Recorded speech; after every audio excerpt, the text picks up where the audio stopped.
هي ايه التجاوزات اللي بيكون قصدهم بيندموا بسببها في فترة الارتباط؟ مسك الايد او الكتف ده تجاوز ولا قصدهم حاجة سين؟ بالنسبة لي انا لما بجاوب السؤال ما بتفرقش. ليه ما بتفرقش؟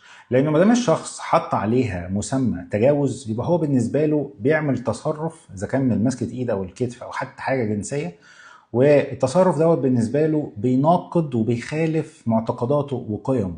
وهنا لما البني ادم بيعمل حاجة زي كده بإرادته هنا بيخش في حالة صراع نفسي، ان هو بيعمل تصرف هو عايز يعمله مناقض لفكره، وبالتالي الصراع دوت بيبتدي ان هو يحطم او يتعب الانسان نفسه.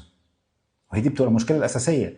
المشكله الاكبر ايه؟ ان احنا بنحاول نبص لبره، من ناحيه ايه؟ اننا مش بني ادم ما بيدورش ان هو يشوف ازاي يعيش بقيمه واخلاقه اللي هو يكون مرتاح بيها، هو بيدور ازاي الناس شايفاه.